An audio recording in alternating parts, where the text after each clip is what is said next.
Hello, everyone. Ryan Rodriguez back here on another episode of Cal Maritime Career Services Connecting Keelhaulers show. In a little twist on our alumni interview, we have our first graduate of our Master's in Transportation and Engineering Management program, alum Nicole Light Densberger, with us today. Nicole, thank you for taking some time out of your day to speak with us. Yeah, no problem, Ryan. Happy to be here.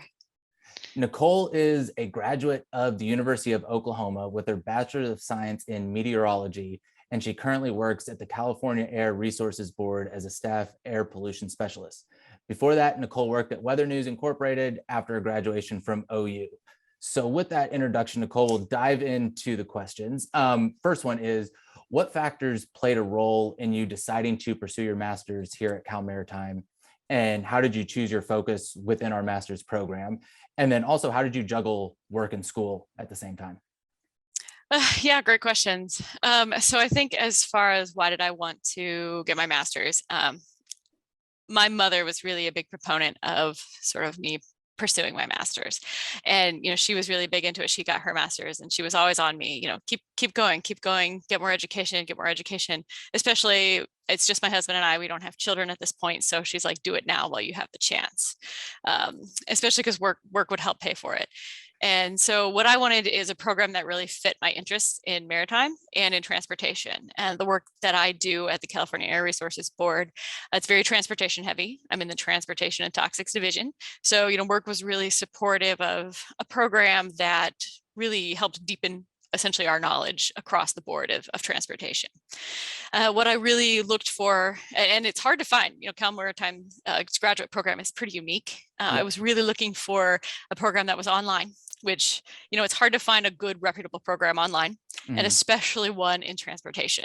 There's a lot in, MBAs, that kind of thing that you can do online, but transportation was hard. And I think I went to a symposium in Sacramento that was sponsored by Cal Maritime. And that's where I first heard about the program. And so I signed up for the distribution list to get more information. And it just kind of went from there. And it seemed like, just the perfect fit for me. It was just a weird little niche. And I'm still sometimes shocked that I found a program that focuses on maritime and transportation. But it was really a great program for me to find. It was a perfect fit. Nice. Yeah. And you asked how I juggled work and school. It's tough. It's hard to work full time and do a master's program. It really was. And I was hesitant, kind of on the fence of doing it. And I actually attended a conference there at Cal Maritime. It was the first time I was ever on campus in my CARB role. And I met a gentleman, I can't try to remember his name. He's an alum of one of the first classes of the master's program. And I asked him, he had said, I got my graduate degree here at Cal Maritime. And so I talked to him a little about the program, and he made me feel comfortable that the staff at Cal Maritime, the faculty, their understanding of the graduate program, they know that you're working full time. And a lot of people in non-traditional jobs, so offshore or in jobs that are sort of 24/7 frontline type jobs. So he assured me that, they're willing to work with you, and, you get what you put into the program. And so I decided to take the leap and applied and was accepted to the program. And yeah, it was tough juggling, but I'll say as bad as this past year with COVID has been, it was actually kind of a godsend for me, because I was able to pour all of that time I wasn't doing outside activities into doing my schoolwork. So I think I had it easier than some of my classmates who were, again, stuck on, terminals, dealing with congestion and COVID tests and being separated from family members. And so I can't really complain, but, it's not easy, but you get what you put into it. Yep. Definitely, as someone who got my master's while working full time, I definitely know it's you juggle a lot, and it's like sometimes like I don't even know how I'm going to get through it, and then you do, and keep going. It's worth it in the end. At the beginning of the program was really tough because we were going through a regulatory development, the main regulation that I worked on at CARB, and so that was tough, but it got better in the end. Yep. Definitely. So like taking it back a little bit now to kind of your time at OU and when you started, how did your undergrad studies in meteorology and your work at Weather News and with CARB kind of prepare you for the master's program? And then what were some new things that you had to learn once you got into the program? Yeah, so it's funny because on the surface, you don't really see like meteorology, how they connect to the master's that I got in transportation. But what my meteorology degree really set me up for was the hard work that I needed to get through. Mhm. Not that the master's program was difficult in its own way, but the meteorology degree that I got at OU was one of probably the single hardest thing I've ever done in my life. It's very science, calculus, a lot of high level physics that just, for me, I'm a communicator and I do much better at the communication side of You're things. talking the same. That's like to me. It was very difficult. I mean, you'd spend like 6 hours on one math problem. Oh, And I worked harder than I have in my entire life for very low C's, but it was enough to graduate. And I was passionate about the material that I was learning. It was just very difficult, but it sort of instilled, my mother had kind of given me that hard work ethic, but that really, you got to put your nose to the grindstone sometimes to get what you want. But that got me my job at Weather News, which there I worked as a marine forecaster and ship router. So that sort of introduced me to the maritime industry and the shipping industry. I had previously grown up in the Midwest, knew nothing about shipping at all. Just something you don't even think about living in a I landlocked state. imagine, yeah. You're like, oh, I don't know how I got here from Asia, but so I sort of fell in love with container shipping in particular. My expertise there was routing container ships, and that led to going to Japan and doing some training there, uh, and then that led me to CARB. Kind of a convoluted way that I got to California. My husband worked for the oil industry, and he got laid off. There was an oil crash in 2016 in Oklahoma. And so he's also a meteorologist. He was looking for jobs and kept coming across these positions at CARB in California.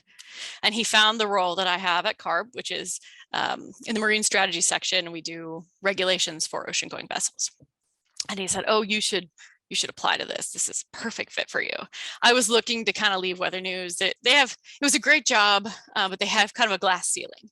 You're always going to be an operational forecaster. That's all you can do there, at least at our Oklahoma office. So I was like, well, there's no way we're going to move to California. That's crazy. We're not going to move halfway across the country. But he convinced me to apply, and on the last day the application was due, I threw my name in the hat and forgot. I was like, I'm never going to hear from them.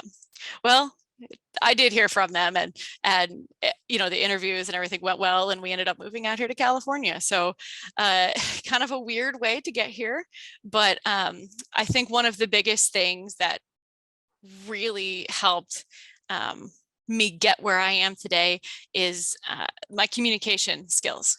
All through my program, I also minored in broadcasting, and where I had no desire to go into TV. I learned that pretty quickly. What it did was help me develop a public speaking skill set, and then it helped with my writing skills. And CARB has continued to strengthen all of those communication skills. I write a lot at CARB, and I do a lot of public presentations. And I think those are two of the most underrated skills, especially in a science and engineering field. You don't encounter a whole lot of people with those. So Gotcha. that really helps. And then I think the new things in the program I learned, you also asked about, the project management and the economic side. I love that they incorporated that into the graduate program, because I had no background in project management or economics. I had never taken a single class in either. So that was a huge help. And I think it will be a help sort of going forward in my career. Nice. So I guess in transitioning, two things, transitioning from Weather News to CARB. First, just kind of the geographical picking up and moving, and something that we talk, especially here being an undergrad heavy campus, we talk a lot about, like, do you want to go somewhere where your footprint isn't? So talk a little bit about that. And then also just like, what were the challenges work-wise transitioning from Weather News to CARB? Yeah, great questions. I'm someone who I thought I was going to live in Oklahoma for the rest of my life. I loved it. So it was hard when I decided before I accepted the job in here in Sacramento. I thought a lot about, like, can I do this? And I think what it ultimately came down to is I didn't want to be afraid to take an opportunity. And that's what I would encourage, any undergrad who's considering, do I want to move for a job? My mom told me, I talked a little bit to her about it, and she told me, I don't want you to move halfway across the country, but I don't want you to be afraid to try. She's like, worst comes to worst, you go out there, you fail, you come back home. And so I think I grew so much as a person just by making that move. It really you're able to kind of step out on your own and sort of, I don't know, starting over, starting somewhere new where you don't have any family or friends. It's scary, but I think it's one of the greatest accomplishments that I've been able to do so far in my life. It was kind of tough shifting from the private sector to the government. I'll tell you, the work, my old job, it was very operational, very fast paced. It was all about keeping customers happy. And so when I shifted to the government mindset of kind of things move much slower on a government timeline than they do on a private sector. Yep. And so shifting that mindset was a little tough, but at the same time, I think I brought a little bit of energy to my section. At least I hope that I did. Kind of a passion and a desire to get things done that I hope, I've had to temper it a little bit just because things don't move that fast in the government, but I think I'm able to kind of push things a little faster than they would have gone otherwise. So there was a little bit of a learning curve, but it was, I think, one of the best things I ever did. Nice. So then now at CARB, and I know you've had 2 different roles. So as the air pollution specialist, now it's your second one. So kind of talk to us a little bit about both of the roles that you've had there. And then just kind of overall, what's a typical day or even just probably more of a week like for you? And then projects that you work on there. Yeah, so I have had 2 roles. They're very similar. So I got hired on as an air pollution specialist to sort of be a support person for the development of the at-birth regulation. It's one of the big regulations we just adopted last August. Now that role kind of morphed into a lead role. The gentleman who had been the lead had to step back to some personal issues. And so they asked me if I wanted to step up, and I said, well, let's give it a try. Didn't necessarily know how it was going to work, but it worked. It's been good. And then in 2019, I want to say, the gentleman who had the role I have now retired. He had been with CARB for over 30 years. And essentially it's what I was doing before, but with more leadership elements and more sort of ability to develop new projects. So I'm kind of tasked with not only helping develop and implement the regulations, but also sort of spearheading our international involvement for ocean going vessels. So it's been a really great challenge. And I think, with all of the international pressure on the maritime industry to reduce greenhouse gases, clean up their ships, get alternate fuels, I think that role is really going to grow over the next few years. Right now, my work kind of varies depending on what projects we're looking at. When we were developing the regulation, a lot of it was spent preparing regulatory documents. So lots of writing, lots of communicating with, industry stakeholders and community members.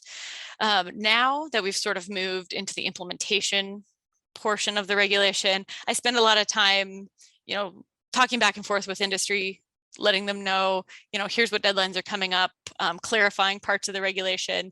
I also do a lot of research on the side about, what sort of alternative fuels and cleaner technologies are coming down the pike, looking at regulations in Europe and, Asia, trying to examine what they're doing, what we're doing.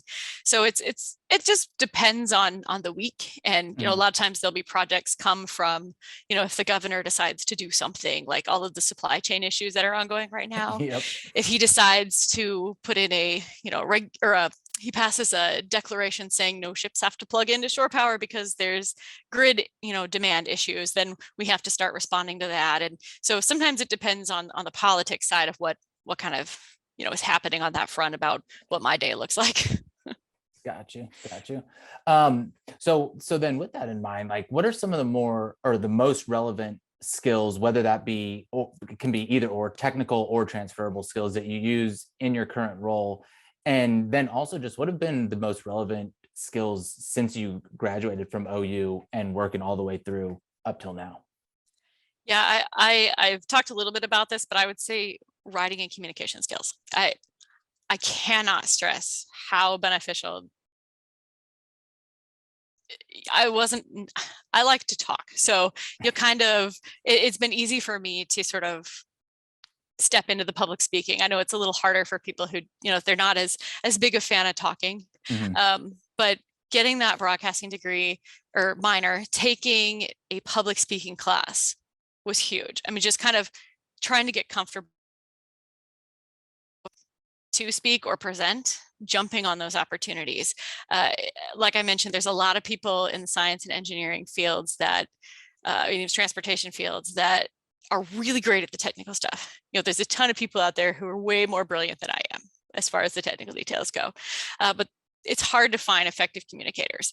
If you can write well, and if you can speak well, if you can, relay those thoughts to people, especially if you can do that to a technical audience and to, communities, you really have a leg up, I think. And so I would encourage people, even if public speaking or writing's not natural for you, practice at it, because take the opportunities where you can just step up and volunteer and say, yeah, I'll do that. It's hard and it's nerve wracking, but Yep. I think that is one of the best things you can do to sort of set yourself up for success. Nice. And so now thinking a little bit more specifically with the master's program at Cal Maritime, in what ways have you seen it enhance your career in the present? And then even as you look into the future, kind of how it's a building block for you? Yeah, another great question. I think the best thing that the master's program here at Cal Maritime did for me was deepen my knowledge of the entire transportation sector. So I knew the shipping industry really well coming in, but we don't live in a silo. I don't get to only deal with ships as much as I might like to only deal with ships. But I also have to deal with the ports and the cargo handling equipment and, just the trucks coming in and out, the rail. So having an idea of how all of that worked has really been helpful. I'm sort of getting pulled into on some of the regulatory work on cargo handling equipment. So that's really coming in handy, and it helps, my management, I feel like they can turn to me for some clarifications about, what did they mean when the port said this, or, they're saying there's containers and they can't move them, what's going on, why can't we just change all of the equipment over right now? So it helps having that understanding. And I'm really a firm believer in that if you don't understand the industry, you can't regulate them successfully. And so I really wanted to have that knowledge base. So when I help craft a regulation, it's coming from somebody who knows at least what they're talking about. Yep. And honestly, personally, it's been really helpful because I had to ship a car out to California recently, and they were talking all about the bill of lading. And because of the program, I knew what a bill of lading was and what to look for. So there you go. It's not always professional that it ends up exactly. helping. Nice. Exactly. And you were talking about for future roles, I really think the project management side was beneficial because there's going to be several big projects that I'm going to have to help with. And I think just forcing me to learn that project management is going to be beneficial if I try to move into management. Yep. Very nice. Very nice. So now with your current position at CARB, what are some of your favorite and then the most challenging parts of the job? I'll start with the easy one. My favorite parts. My favorite part is getting to keep working with the maritime industry. I get to know, not only people on the shipping side, but the ports and, the other regulators. And there's just a really wonderful group of people in the maritime industry. I think, I don't think that's appreciated enough. I've worked with some other groups and associations that they're very combative, or they're unfriendly, or they're just rude. But the maritime industry, everyone is just so respectful. And I love working in this industry. And getting to do something that matters. I know that a lot of industry doesn't like what we do, and actually communities half the time complain about what we do. But the fact is that everybody at CARB is trying to make California a better place to live. And so I enjoy that work. One of the hardest things has been dealing with the politics. It's very, especially coming from private sector where you were just there to make the customer happy. Yeah. It's been hard to sort of, you have to kind of balance your frustrations with the process. Yeah. Not everything is always done with what you think is the best move. There's just a lot of politics involved. And another thing is it's difficult dealing with community members. I love speaking with community members and doing community engagement, but I'm a fairly straightforward person. I like to just— Not the politics side. Well, right. I don't like the politics side. And I like to tell people, if you ask me a question, well, why can't ships do this? I'm going to give you the answer about why we can't make a ship do this. And it's the technical answer. It's the scientific answer. That's why. And they don't want to hear that. And I mean, they're understandably frustrated. They're trying to improve their communities. But it's hard. It's definitely something I'm continuing to improve upon is my engagement with the political and community members. It's a challenge. Yeah, no, I mean, once you get to that, you don't only have one customer that you're focused. It's many different competing interests and thoughts and ideas, and probably people like you were talking about when you understand the maritime industry. And so not where you're talking to them, and some of them are like, I don't even know what this is. I just want this done. Yeah, exactly. They don't care about the details. Mm-hmm. And I'm like, but that's why I need to explain the details. And Yep. so I'm still learning, you know, I feel like I improve a little bit every time I do a community engagement, but it is a challenging part of the job. Yes, I imagine. So then another like kind of overall career question: how have your priorities changed since graduating from undergrad and then through the career process? Just how have those changed up into this point? Yeah, I mean, they have changed, and honestly, they're still evolving. When I initially started work, I didn't really know what I wanted to do. I thought, oh, I want to be an operational forecaster. You know, that's kind of what everybody who gets a meteorology degree, if you're not going into research, you're like, oh, I'll be an operational forecaster, which sounds great when you're 23, you know, and you're like, oh, I can work weekends and holidays and 24/7. That's not a problem. But like the older you get, you start to realize that a work-life balance is actually important, and that working nights is really hard on you, and that eventually you will get tired of working on Christmas. I worked a lot of Christmases, especially because I was young and I didn't have a family. So everyone just kind of assumes, oh, you can were work the on go-to. Christmas. Exactly. Yeah. Exactly. You're like, but I still have parents and other people too. I don't want to work on Christmas every year. But you know, I was working a lot, like really hard. I mean, 12-hour days sometimes. And like I said, my mom really put in a strong work ethic into me. But the older I got, the more I started to realize, okay, you know, work's important, but I got to step back occasionally. And so something that's been great about CARB is they try really hard to sort of foster that work-life balance for their staff. And so that's something I've really appreciated. And when I started also, I had no interest in like a leadership role at all. I thought, oh, I'm not a good leader. Like I can't do that. But one of my coordinators at Weather News, and I will always appreciate him for this, told me, he's like, I think you should become a shift coordinator. I think you'd do well at it.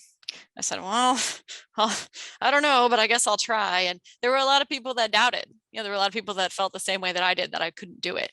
But I stepped up and I proved myself. And that was, I mean, I've never forgotten that push that the gentleman's name, his name was Mark, gave me. And I think that more managers should sort of encourage people to at least try, you know, try being a leader, try on that leadership role. And if it doesn't work for you, you can always step back. But that was great. And so as I've kind of moving through my career, I like the role I'm in now, but eventually could see myself wanting to take more of a leadership role, if for nothing else, to encourage other people as well, to kind of lift people up. I've started doing some mentoring, which I love. Some of the new people coming into CARB, it's been great to kind of, sometimes you get in your own head and you think, oh, I don't really know anything. I don't have anything I can pass along, but you do. Especially when you start talking to some of the younger kids, they'll ask questions. Well, like, how do I handle, you know, when my manager says I can't have a day off, or throws this unexpected assignment at me? And so you can kind of coach them through it. And that's something I've kind of evolved into. Nice. No, I actually, some of those things you just said are things that we talk about in the career services office as well. Just like I was talking with a senior the other day, and she was like, oh, I still don't know if my skills are strong enough for marine transportation. And I was like, okay, we were going through a resume, and I was like, well, remember when you were a freshman cadet and you took your first bear cruise, and then this year on your senior cruise, you were teaching the freshmen? She was like, yeah. I was like, well, right there, you're showing this level of mastery that when it's mundane to you, you might not think that you're able to do it. But you actually can. And that's a great story too about your supervisor, because definitely sometimes we need outside people to kind of see the things that we can't see because we're in the middle of it, and get that push. You get in your own head, I think, sometimes. Oh, totally. So what advice would you have? And this can be for undergrads or even master's students as they're starting to get out of this and maybe transitioning focus to really put that master's degree into effect. What advice would you give them just starting out whether it be first time in the workforce or changing roles in the workforce? Yeah, I think my biggest thing is don't be afraid of hard work. There's a lot of people, I mean, people joke about government jobs, but I see it a lot. There's a lot of people who they're just there for a paycheck. And Mhm. they, if that's really all you want, that's no problem. But if you want to move up in your career, you want to make an impact, you got to put in the work. Hard work is going to get you noticed. Sometimes it's not going to feel like you're noticed. But as long as you're working for a good company, Mhm. your hard work is going to get noticed. You know, if you're working for a company that's not appreciating your hard work, you need to find find a company that will appreciate you, and that will open doors. If you're constantly trying to improve yourself, even asking management, hey, this is where I want to be. This is what I want to. This is where I see myself. How do I improve? How can I get there? I know at Weather News, I really wanted. I had never asked. I had never gone to my boss and told them what I wanted. Mhm. And I pulled my manager aside. There was an opportunity that came up for a coworker who he wasn't interested in the opportunity. And I thought, that is my dream job. I want to do that. So I pulled management aside into a meeting and I said, this is what I want. And they let me do it. They sent me off to Japan for training. And it was like eye-opening. It was like, I can Mhm. ask for what I want. You won't always get it. There's been other Yeah. times you don't get it. But if you don't ask, they don't know you're interested. Mhm. Uh, and something else I would, it kind of goes along with that, is don't be afraid of leadership or presentation opportunities. Take any opportunity you can get to get your name out there in a positive light. Step up. If they don't want you to do it, they'll be like, we're going to get someone else. But I think a lot of times they just appreciate someone raising their hand and saying, hey, I'll do the hard work. I'll present. I'll do what I have to do. I'll take on this leadership role. And maybe you'll find out that that's not what you want to do, Mhm. but you won't know unless you try. Yeah. Yeah. And last, I would say, find what you're passionate about. I think it's tough sometimes to find, the area that just sort of makes you shine. But if you do, work hard at it. And if you haven't found it yet, keep trying. Don't be afraid to move around and try to find that spot that really just makes you shine. And my advice when you're moving around is don't burn bridges. Totally. I Totally. mean, my old company, I love them. They did some great things for me. And I would never have say anything bad about them because of the opportunities. Even though I left and I moved on to a new position, the opportunities they gave me put me where I am today. And Mhm. I know a lot of people who left the same company who did burn bridges. And I really think that could, can turn around. It can turn around and hurt you in the end. So Yep. my advice is whether the situation's good or not, take what they gave you and leave on a good note so that you can use references in the end. So Totally. I think that's my best advice. Okay. And actually, something that you said there, and I'm going to put you a little maybe on the spot, but you're talking about finding your passion. So, do you feel like you found that, or are you in the process? What has been your process? Because that's something that, again, we talk about with students a lot in here, and they're like, well, I don't really know what I'm interested in. And so, how did you go about finding that out for yourself? I mean, to be fair, yes, I have. I am passionate about the maritime industry. And to be honest, I got here by accident. What I did is I worked really hard at Weather News and I don't know if it's luck. Some of it might be luck. Some of it I think is perseverance. So I graduated in 2008 from OU and started at Weather News. And then about 4 months later, the economic I was going crash to of say, not a 2008 great time to happened. graduate. Not a great time to graduate. And so we were stuck essentially. And there were a lot of frustrating years where you felt trapped, like I'm in this low paying job, I'm 25, maybe I should be doing something else with my life. But in the end, I'm glad that I stuck it out. I didn't quit. I didn't give up. Now, maybe I could have found something else I enjoyed, but um, it worked out for me Mhm. to stick it out. And I enjoyed the work. I think that was the big thing, is like, even though the company atmosphere in 2008 was kind of miserable, the work was interesting. And so if you find something that's interesting and it's not exactly the right fit, try to figure out how you can make it a better fit. Maybe talk to management, say, I like the company, but maybe not what I'm doing. Is there another role for me that I can fill? With Weather News, there were a lot of opportunities if you were willing to move to Japan. I was not, but you could always look into that too. Are you Mhm. willing to move? Yep. to sort of find your passion. And it's hard. I think most people don't find the thing. I think I'm very lucky that I found something that just fascinates me. I know my husband, he also works for CARB, and he's a little more like, I like the work we do, but I don't know if I've quite found the right fit. So if you have an agency like CARB, if you get in there, you can move around to different positions. And so that's something you could try to do. Totally. Yeah, no, worth a shot. that's something that we'll talk with students about, is like separating, like you said, the position and what I'm doing from the company. And like almost you got to evaluate it on two separate things, because you might really be interested in the work or vice versa in the company, but what the other one isn't your cup of tea. And so being able to differentiate that and then pull the things out that you do like, and go from there. But you are right, it is definitely difficult to find that sometimes. And you might never fully get there, and that's why you have other things in life that do give you fulfillment. Work isn't the be all end all. Yeah, that's a good point. I mean, sometimes you just have to find a job that you enjoy enough that and you're able to live your life perfectly happy. I mean, there's a lot of people like that too. Yeah. Totally.